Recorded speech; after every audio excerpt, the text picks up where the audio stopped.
I'm Roopa Nagarajan. I'm currently a professor and chairman at the Department of Speech Language Hearing Sciences and also the academic officer at Sri Ramachandra Institute of Higher Education and Research in Chennai. I have been here for 23 years now.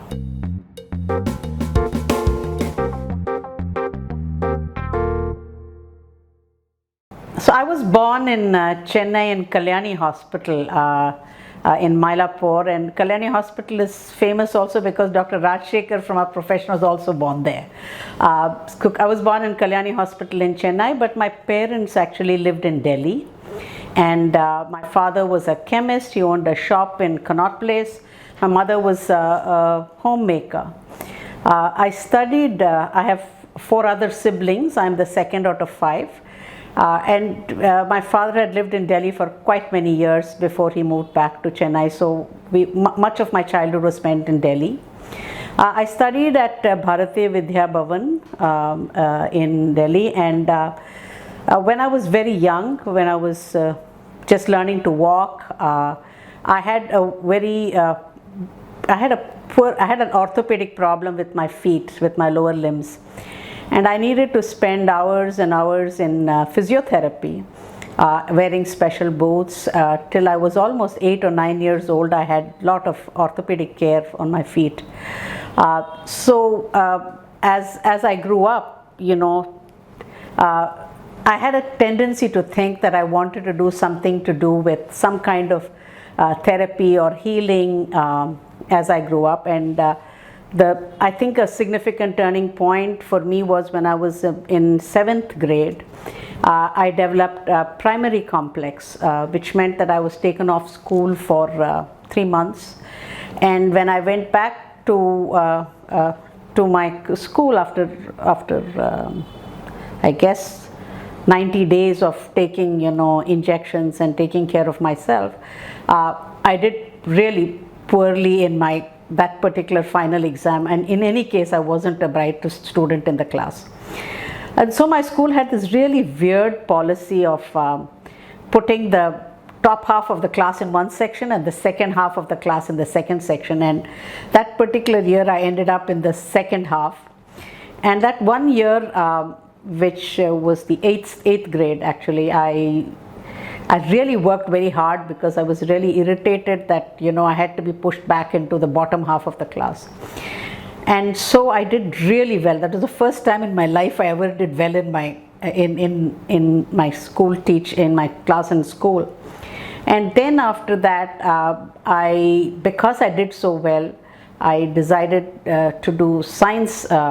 We had to choose, in those days we were doing up to 11th standard, and we had to choose 9th, and 9th we had to choose whether we were doing science or arts or commerce. So I chose science, and I was neither good in physics or chemistry. I loved biology, and when I finished school in 11th, I was pretty sure I didn't want to be a doctor, I didn't want to be a nurse, which were the big options in those days.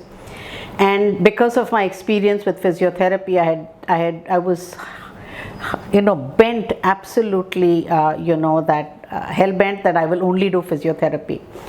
My mom, who had just never graduated but just finished school, was dead against me doing physiotherapy because she said that is a diploma program. I want my daughter to be a graduate. You cannot do physiotherapy. And my father was saying, this child needs to do whatever she wants to do. So if she wants to do physiotherapy, that's what she's going to do. And so my father, much against the wishes of my mother and other people in my family, took me on this tour visiting schools for physiotherapy. I'm talking about this is in 1974-75. So we went to the schools in Delhi, and then he took me to Vellore and said, they have a good program there. So we visited the program there, and I had decided that that's where I was going to do my physiotherapy. So they had, it was a tough entrance program at that time, and there's a lot of quotas in Vellore.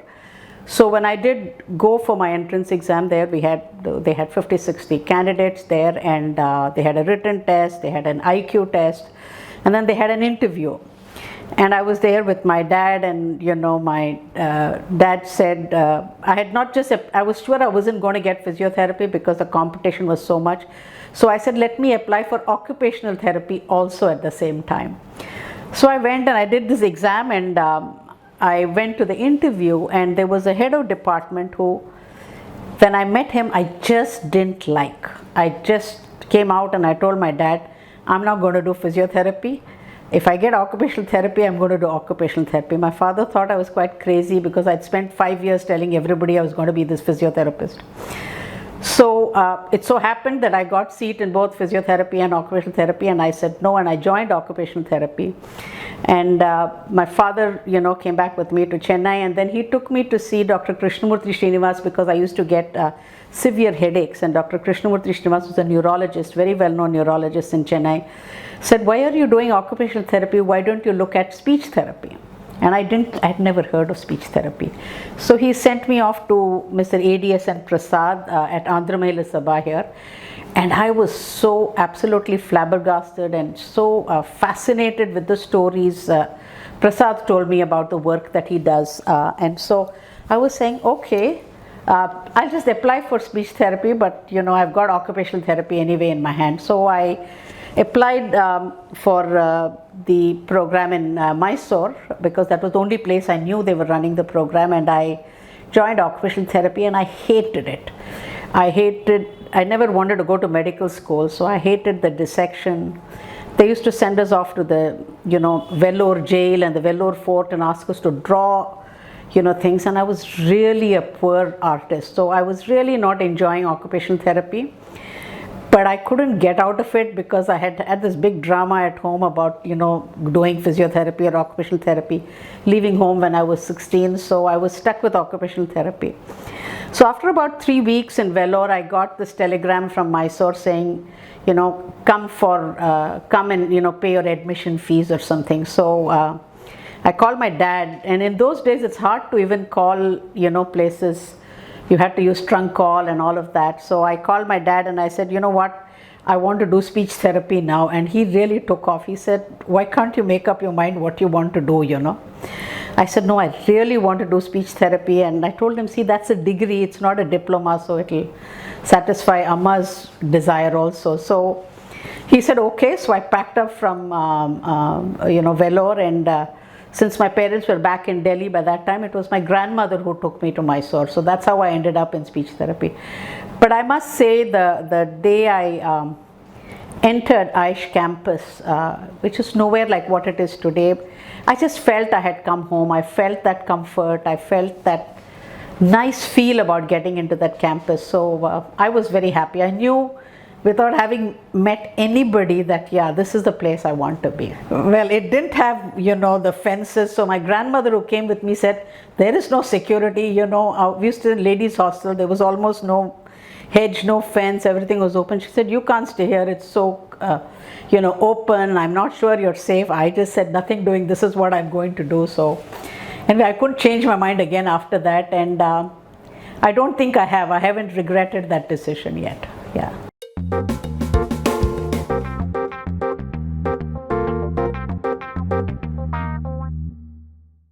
1975, I joined. My classmates were Shamal. I was probably the 6th or 7th batch. So, Shamala, Ravi Shankar Shukla, Jawaharlal Shah, they were my classmates. When I joined, it was really funny because they had a zonal way of selecting students, and from North India, I was the only one. There was nobody who had applied from North India, and that's the only reason I got in, okay? Because I didn't have great marks in my 11th standard. But the strange thing also was that everybody in my class had 90% plus, and I had 64 or 66%, and it was really, I was really nervous about how I was going to do in class, but I really enjoyed myself. I did very well in the end of the first year because I think every time I worked hard, I've done well. When I look back, now having taught for so many years, I think there were some really good things in that program when we studied there. The first one, I think, was the fact that we studied a language, so we all studied I studied Kannada, and my classmates, I think, studied Marathi. And learning a language was such a good, it was needed in therapy. I think it was a necessity there. But it really gave us, when I now work with my students who come, who don't know Tamil, I know how that 1 year of learning, Kannada made a difference in how we could handle our, patients in the clinic. So I think including that language and linguistics was so important. We had some fabulous teachers, I think. Dr. Vyasmurthy was one, Dr. Nataraj was my teacher, we had Mr. Pandale, we had Mr. Manoharan, and we had Mrs. Menon, who taught us aphasia. So it was a really nice time, but what was nice was that we had only that much to study. Compared to what is the exposure today. We had only 5 or 8 fairly core books to read, and we spent a lot of time in the library. We spent a lot of time learning from our seniors, and the other thing that today in the medical curriculum they talk a lot about early clinical exposure. We were from day one out in the clinics, with watching and observing patients. So that if not very organized, but learning, was so very important. One of my, the big memories I have, is in clinics, every day having to write your clinical diary, and you couldn't leave the clinic without Dr. Ratna or Dr. Nataraj sign off, on your diary. And we all had to stand in a line, and, they would read the diary. And later on, I very much realized, it was really a way of figuring out what we were learning and what our senior students were doing. And that was almost, how we learned our early clinical work. But we also learned to cope with different styles of teaching. Dr. Vyasmurthy is very compact, just perfectly made for the undergrad student type of teaching, to Dr. Ratna's storytelling style, to Dr. Nikam's, you have to go read up this, read up that style. So it really, I think it made us, wanting to learn, and made us our own self-taught learners, I think. We had fabulous seniors. Dr. Rajshekhar was a senior of mine, and we built great friendships when we were in AIISH. I really enjoyed it. In the second year, I was Dr. Savitri was the cultural secretary, so was the general secretary. So I was a cultural secretary. So I don't know, we did some intercollegiate play. We really had a lot of fun at least in the first 2 years. The third year of BSc and the first year of MSc was a little, there was a little bit of unrest in the institute, with the problem with independence from ENT and wanting, speech and hearing director. So with all the problems that were happening there, our exams got postponed by 6 months. Our final year exams were postponed. And then when we went into masters, we moved from an annual system to a semester system. So that was a rough period, I think, the third year and the first semester of the masters. But we settled in well, and I absolutely had a fabulous time. I had lots of friends outside. I enjoyed my 5 years in Mysore, absolutely. Yeah, actually, when I saw my first patient with aphasia, I think about, there's no student in my my contemporaries who have not seen Mr. Narayanan. We had one sole aphasic in the clinic, and he'd come every day, and we would do, everybody who's been there has done therapy on him. And when the first day, he was one of my first cases I ever saw, and I didn't even know people like him or disorders like this existed. I had no idea why he was having so much trouble speaking. So it was such a learning experience. And I remember that I just have to tell the story about my dear friend Rajshekhar. So, Rajshekhar was a senior, and he was it was the first evening we finished clinic, and he was of course chatting with the newcomers in a very friendly manner. So he explained to us the difference of how will you diagnose a conductive hearing loss versus a sensory neural hearing loss, and why this AC and BC is so important. I thought he was the smartest guy in the world when I heard that. It was like, oh my God, we can do all this magic. This is fantastic. So it was really fun. I really enjoyed every bit of learning those. We particularly, my batch particularly enjoyed the holiday postings. We had to work half the holidays, so that was really nice. We really learned a lot. The tough part, of course, was that we all got a stipend. We got 100 rupees stipend, and my father was that time having fairly difficult time financially. So I would get about 100 rupees from him every 3 months. So I had 133 rupees a month to live on after having paid my hostel bills, the hostel room rent. So luckily our mess bill was only like 80-90 rupees a month. You can't even imagine that today. And we would have 40 rupees pocket money, which we spent. I've watched every movie that came to Mysore. I have seen, I think, without fail. Everyone I have seen. Yeah, that was our entertainment actually. Yeah. We did have a case of clinical conference, and I presented a child with cerebral palsy. I remember. I don't remember all the details, but I remember my clinical conference was a child with cerebral palsy, and my journal club in my master's was about pharyngeal speech versus esophageal speech. I remember Dr. Ratna telling me, he wasn't impressed with my choice of journal, the paper that I presented. He said it wasn't challenging enough. I remember him telling me that, so I guess that was not a good point for me, but clinical conference, I know we worked very hard. We also learned, there was a lady from the US who came and gave us certification on the PICA, the Porch Index of Communication Ability. So we all got certified in that.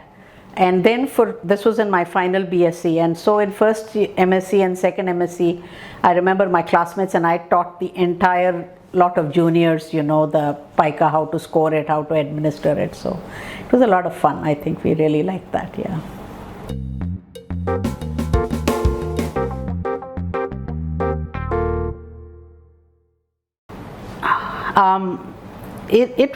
We had a very simple, I think it was a very simple system in the masters.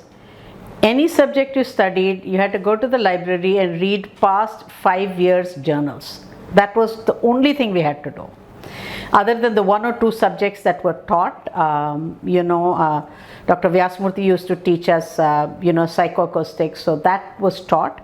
But otherwise, any clinical subject, be it fluency, voice, even hearing impairment, anything was just go read 5 years journals. That's what we did. And it was really good because we were a class of 10, and if there were like about 50 publications in the last 5 years in a particular subject, we had actually read and presented every article that had ever been published at that time. And I, even in those days, had a good library. It was not just 4 journals, we had plenty. So we really spent a lot of time doing reading on our own and the masters. The undergrad, of course, was, I think, more taught.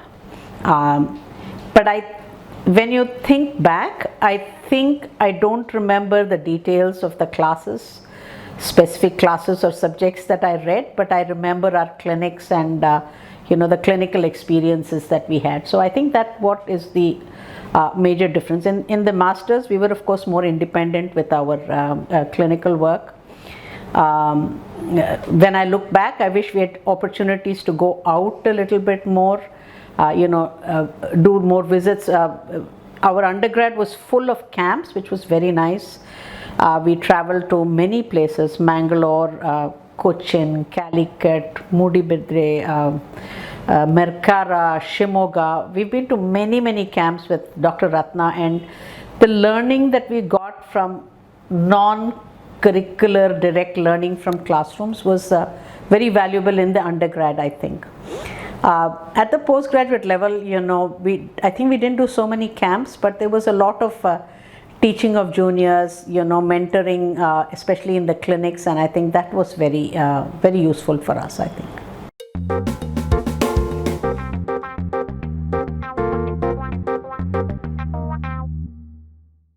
So, we had I had really wanted to do something in Hindi because it was a language I was familiar in.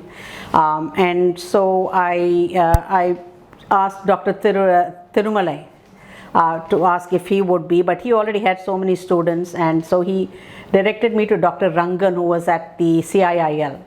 Dr. Rangan, was really a really nice guide for me. I did a work on, what were the, I looked at some syntax of Hindi speaking children who were 4 and 5 years old. So it was, I remember, working with all those kids and hours of transcription, but we had to submit our dissertations, the day we finished our, the day we started our exams. And my dissertation had not been typed up that time. It had to be given to the typist to type. So you couldn't do any edits or corrections or whatever it is. I remember my classmates being, absolutely flabbergasted because Dr. Rangan went to the, printer, picked up my bound copies, brought it to my hostel at 8:30 in the mornings and signed it so that I could submit it before I went for my final exams. I couldn't get a better guide than Dr. Rangan. He now, I think, lives in Madurai, I think. I haven't met him in a long time. Yeah. Yes, we did have independent project, and I have some, Dr. Nikam was my, guide for my independent project, and she was so meticulous about, what was written. My students don't realize today they have computers, but in those days we had to rewrite every sentence again.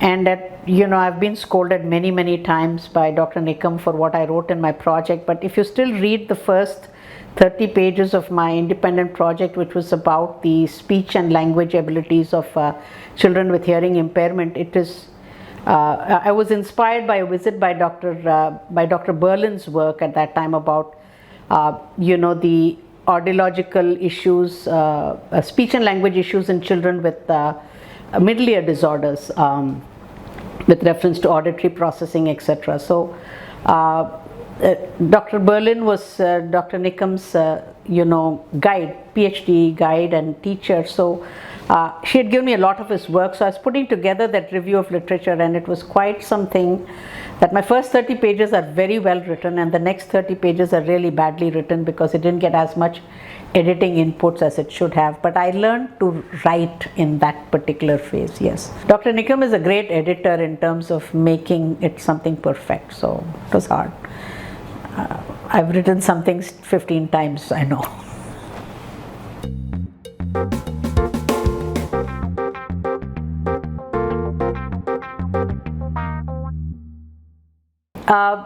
My thing with my master's was that when I was just finishing my master's, my father had a stroke, and there was no other choice but for me to go back to Delhi to help him and to be at home with my parents. So I did go back to Delhi, and my mother at that time took over my father's business. My mother was a fantastic learner. She never stopped learning, and she was really capable of doing anything. There's never a time in my life I knew where my mom was not learning something. It could have been, baking, curtain making, clay modeling, I don't know what else. She kept learning all the time. So when my dad had a stroke, she just took over his business and she ran his business. And she learned to do it at that time.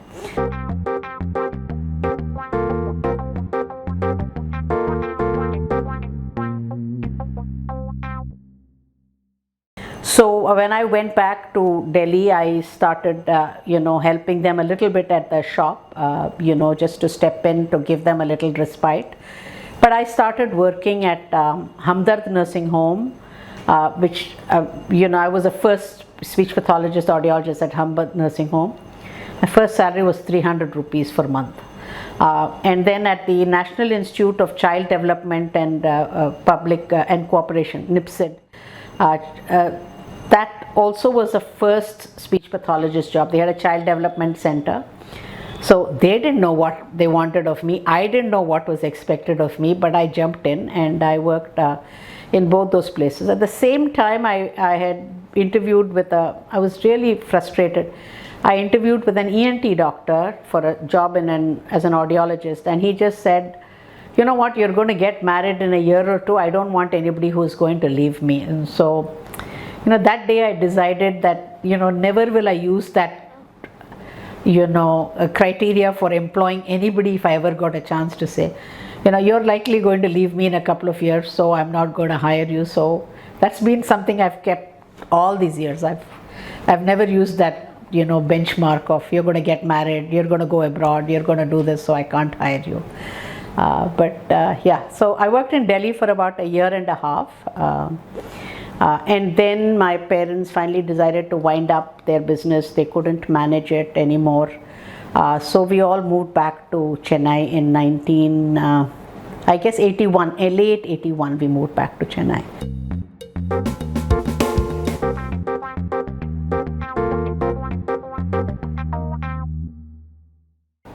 For most of us who graduated in 78, 80, we had to take what came our way, so we couldn't really choose what we wanted. I couldn't say I will not do this or I will not do that. So when I came to Chennai and I started working, it was working in the back of my mind that I wanted to do a PhD, and I was thinking of going abroad. My sister had just migrated to the US, and so she kept telling me, come here and study. So I was thinking about that. So at that time I began to work at Philips. Again, every job I've done is the first job. So again in Philips they just got these body level hearing aids, just 4 types. And so Philips India I started working as a, basically not as a hearing aid dispenser but like an audiologist. And then Dr. Ratna introduced me to the Spastic Society of Tamil Nadu. So they had a 3-day interview because they obviously thought I didn't know too much about dealing with children with cerebral palsy. So one day they met Dr. Ratna at some function. He had come to Chennai and he told them, yeah, there is Roopa, you can hire her. But you know what, she's very expensive, so she won't come cheap. And so he told me, Roopa, I've told them that you're going to be expensive. So it turns out that my salary was 750 rupees for 3 days a week job. So I don't know what that was expensive. But anyway, since Dr. Ratna had recommended and I couldn't say no, I joined Spastin again as their first speech therapist. There was one Dr. Cornelius there who was very creative in developing all kinds of simple AACs, tools for children with cerebral palsy. So I actually learned on the job. I really didn't know how to handle children with cerebral palsy. So I worked there for about a year and a half. I also started a little bit of private practice, and then at that time I wanted to go abroad, and I'd applied in so many universities and I got admission in several, Wisconsin, Iowa, Ohio. But nobody had aid to give me, so I was searching for some source of financial funding because my dad obviously couldn't help me at all. And then I went to the US Education Foundation, and they said, oh, there is this fellowship, just apply for it. So I did nothing. I just took a piece of paper, I filled out that form, and I just submitted it. Coming to think of it, I don't know how I did it. I would do things differently now, I think. So when I submitted that form, 3 weeks later, they called me for an interview. And I walk into this interview, and who is sitting there but Dr. S. Kameshwaran is sitting there, and Vice Chancellor of Hyderabad University, and somebody else from Tanjore. So they had this interview, and Dr. Kameshwaran asked me all these questions. I remember not answering a single one of them. And then it so happened, the professor from Vice Chancellor of Hyderabad University, he told me, are you from AIISH? I said, yeah. He said, are you the one who's done this work on, Hindi and language development? He was a linguist. And it so happened that my dissertation had gone to him for correction, and I was so relieved because there was some question I could answer after all the tough questions Dr. Kamesh was asking me. So I finished that interview and had kind of mixed feelings, not sure how I'd really done. And then there was another interview in Delhi. I finished that interview and then silence for 6 months. So in April, I get a call back from the US Foundation, Education Foundation.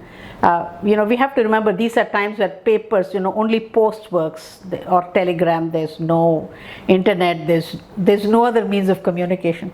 So I remember April 4th, I got a call from the US Education Foundation saying, "Hey, you're selected for this, scholarship and all." And I was very thrilled.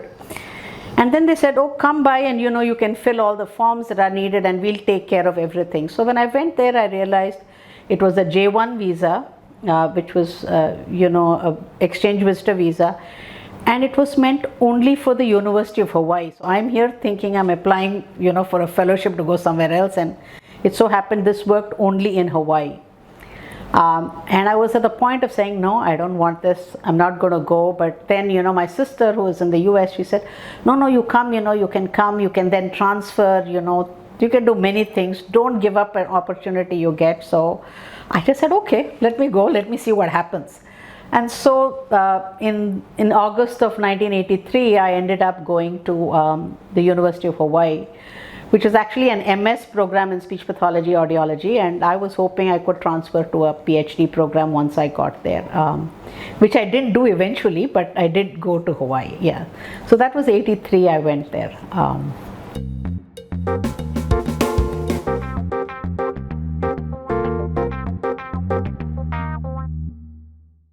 So they didn't have a PhD program, and I had the option of doing a PhD in special education or some other offset program. And at that time, I was like so much so deeply involved with core speech pathology audiology. I didn't want to step out of where I was going.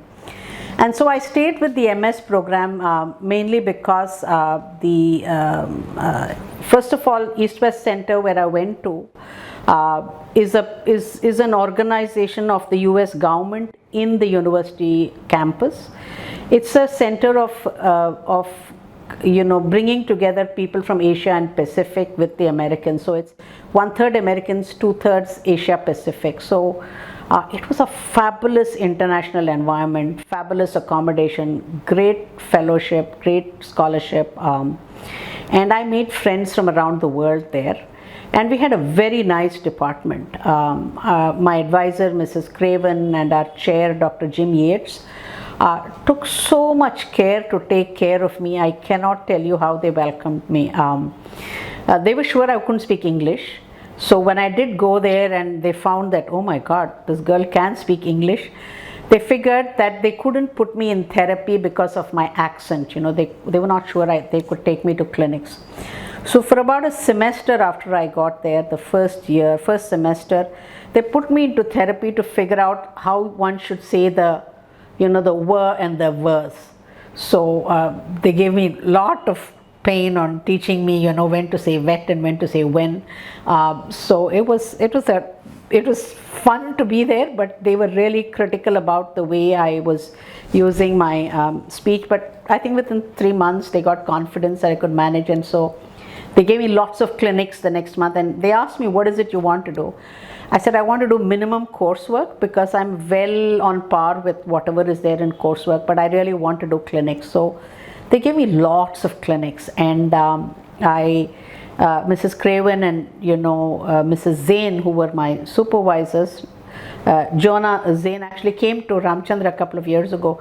They taught me things in therapy that I had not learned ever, and truly, if I took away something from that program, it was how to supervise as a teacher, but as a student, I learned how to reinforce, when to change a goal, how to set a goal, how to report to a parent.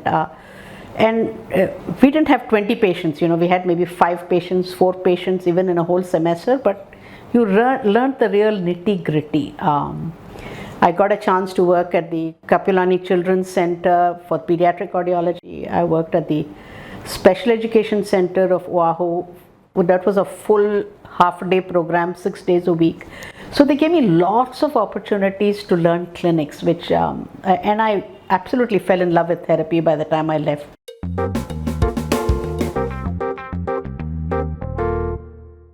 It was in language. I was looking at how parents, I was looking at motheries and fatheries, how they talk. So we had, in East West Center, we had Tamil speaking parents. We had people from all over the world.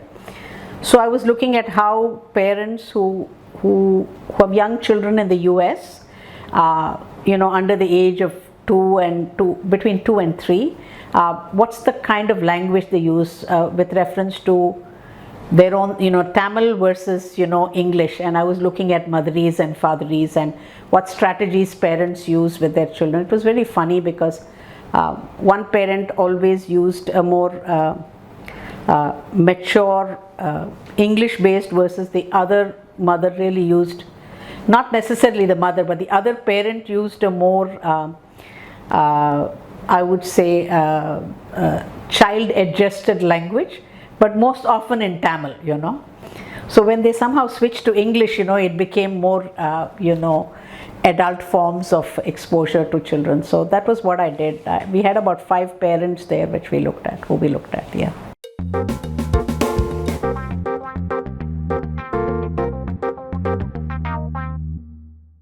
Mrs. Craven and I had a tiff about an approach to, in the voice course, we had a difference of opinion of how some voice therapy should be done. And so she said, Roopa, this summer you're going to go and meet Boone and you're going to stay with Boone and learn from him. So the next summer she sent me off to University of Arizona, where Dr. Boone was. She called him and she said, I'm sending this girl, she has to come and work with you. And so I went actually to University of Arizona. I did a course on geriatric speech pathology with Dr. Boone. I learned American Sign Language as another course. And then I spent the rest of the time in Dr. Boone's house. He was editing a book. I was sitting with him and reading the book along with him. And he would take me to his clinics. And he would spend hours just talking to me about, whatever he'd done. So that was a very special time with Dan Boone to spend. I think I spent almost 8 weeks in Arizona with him. So it was very special. Actually, we didn't actually spend so much time on voice because he was working with this first time he had offering a course on geriatric, speech language pathology. And so we spent most of our time, talking on matters relating to geriatrics. And he was writing the introductory book on speech language pathology, which he was so not pleased with some of the ways in which I was trying to edit or correct his book. But then he taught me a lot. I used to spend weekends with him, and when he'd go to play tennis, he'd give me his manuscript and say, okay, let's read this and we'll discuss this, when we come back. So it was really nice. He and his wife really opened their, homes to me, and I really enjoyed that time in Arizona. It was very hot. It was the summer. But he took me to, 4th of July fireworks. He did lots of things with me, yeah.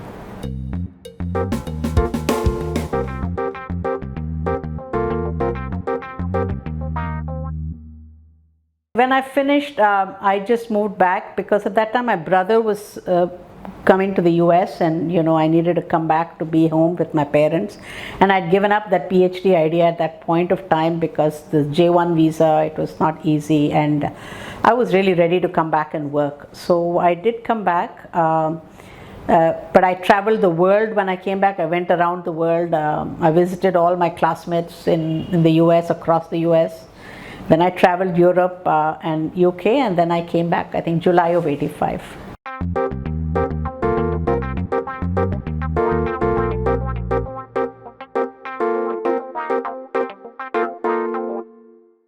Yeah, I came back and before I had gone to the US, I was working with Spaston, I told you. But just as I had to leave to Spaston, they refused to sign my sponsorship letter saying they'd give me a job when I come back, which was essential for me to get my J1 visa. So Spaston, who had originally sponsored me, refused to give me that letter when I had to apply for my visa. So my grandmother knew Dr. Sanjeevi at VHS, Voluntary Health Services, and Dr. Sanjeevi said, there is absolutely no reason why somebody should not have an opportunity to go and get training abroad. You bring her to me, I'll give her a job and I'll give her the letter. So he gave me a job just before I left for the US about 5 months earlier. Gave me a job and he said, you're going to work in VHS, and when you come back, I want you to come back and work with us for a few months. So I said, I promise you, sir, I will do that. So when I came back, I had a job at VHS waiting for me. So I started working at VHS at that time. Dr. Sadashivam was there. There was one Dr. Bail Venkatesh, and I worked there for about 5 or 6 months. And then I got married and I moved to Mysore. So in late 85, I came back sometime in June, July. Late 85, I got married, and Dr. Sanjeevi, he said, it's okay, you go, but don't forget us and we'll call you back, when we need help. So then I moved to Mysore in 1985, and in 86, early 86, about February, I applied for a post at AIISH because at that time in Mysore, there wasn't where else you could go. And I wasn't sure that I really wanted to work at that institute. So anyway, I was married, I was going to live in Mysore, so I applied for this job, which Dr. Nikam had just got a project called Follow-up and Evaluation of Hearing Aid Users. It was a project from, I think, the Social Welfare Ministry.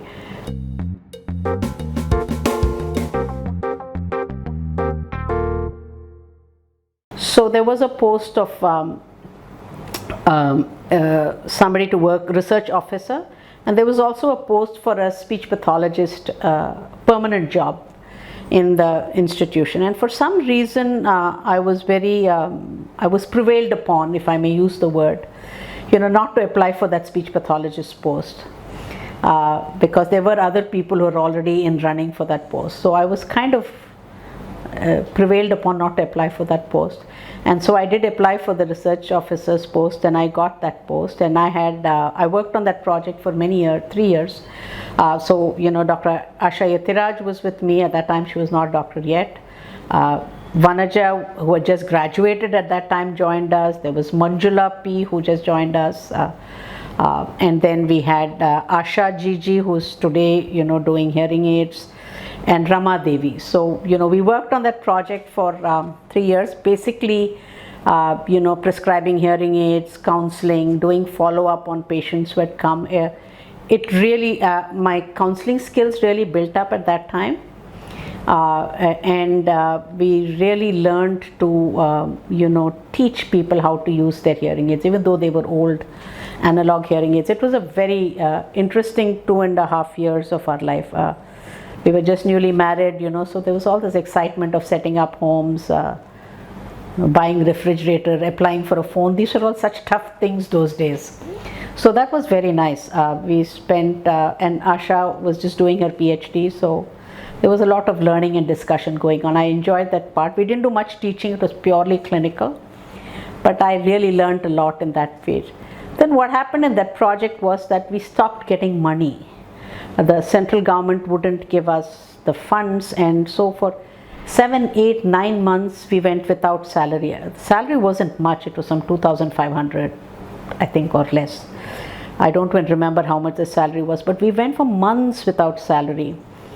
And it was tough, it was tough. We needed the money.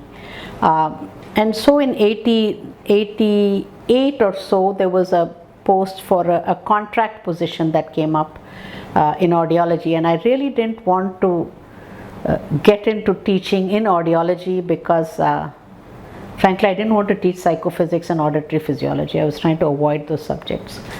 So but anyway, I needed a job, and this was the job that was available.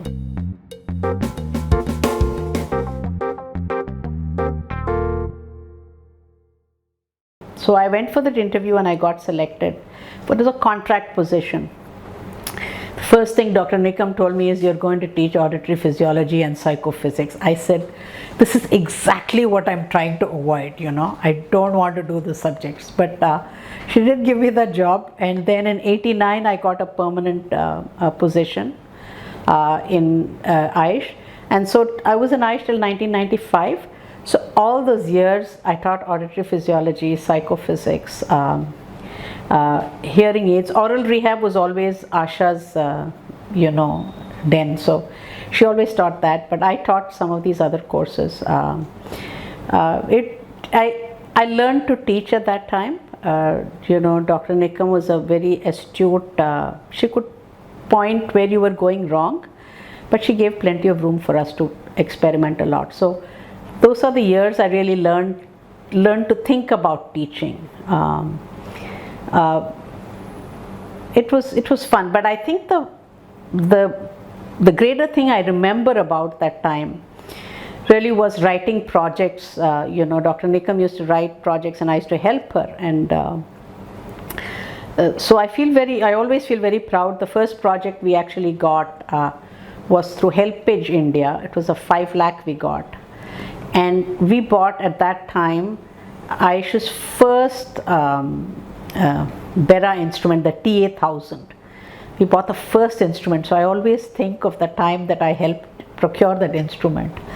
And then the year after that, we got through WHO 64 lakhs, and we literally refurbished all the equipment at AIISH, whether it was in speech pathology or in audiology. I really enjoyed that process of procuring equipment, getting it in, and spending hours. I remember trying to make that insertion gain, the IGO hat, Matson's, make it work, learn to use it, learn to use all the new audiometers. It was a very exciting time. That part I really enjoyed, and I learned to write projects. I learned to procure stuff. I learned to work through all of those things. So there were two things happening, teaching and this. Only thing that didn't happen is research, but that was not to be. So.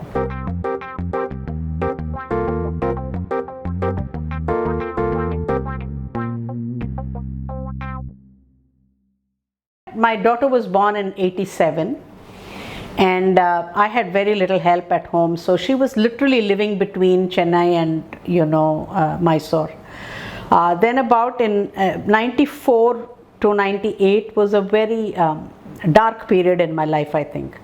So in '94 my father passed away, and then my marriage broke down. And then in '95 I moved to Chennai because my daughter was here. I was there, and I just wasn't earning enough money to travel to Chennai every weekend and go back and work. It wasn't making sense. So with great difficulty and with really feeling very bad, I left Mysore in 1995. I was very unhappy to leave. I had really got into the groove there, and but it was time to move on. It was time to go. I needed to do this, especially for my daughter and for myself. I couldn't have continued in Mysore at that time. And so I moved back to Chennai. But at that time, my dad died, my grandfather died, my marriage broke up. My mother, got renal disease, and she was severely diabetic. She had a stroke.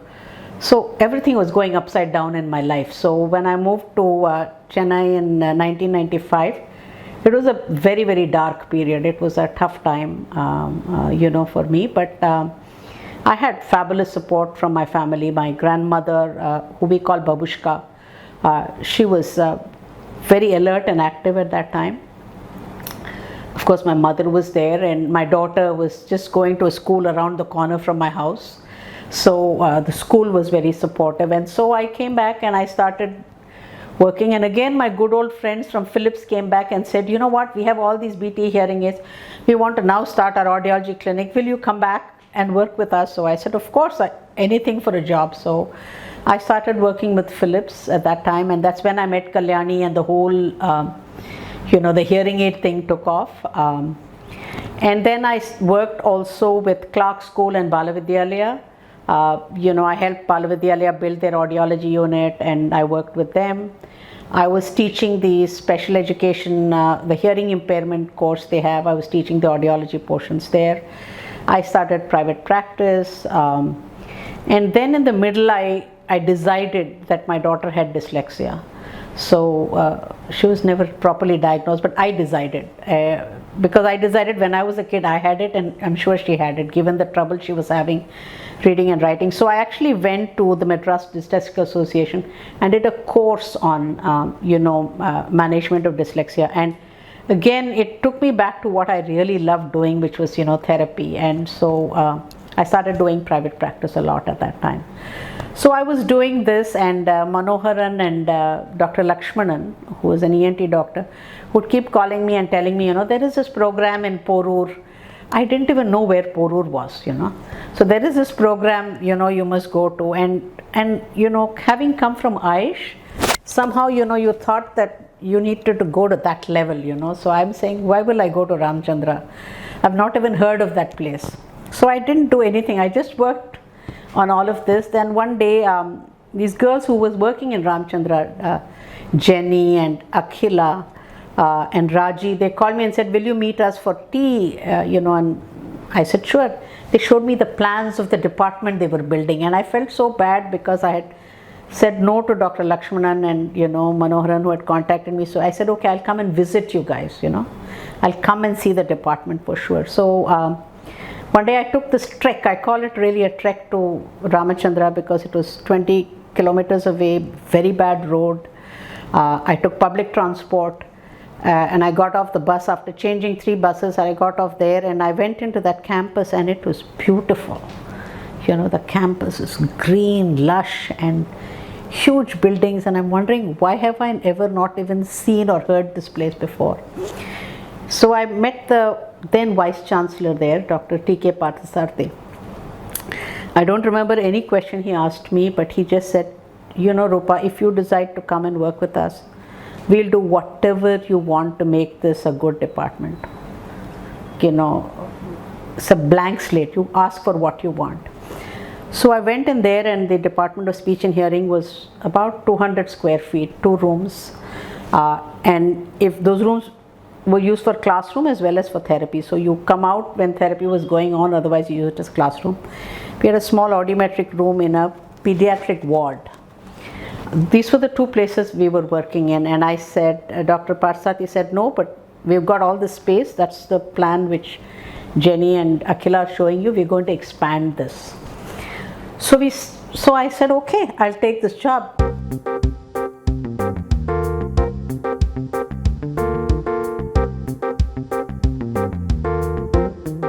Archana Canteen, for those of whoever has been to Ramchandra will go to Archana Canteen. They were sure if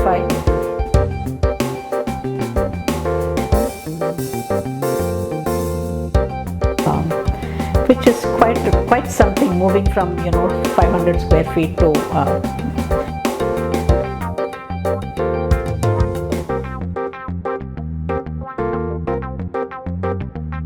we showed them that we could triple our caseload or even quadruple, but we got 60% of our patients from outside.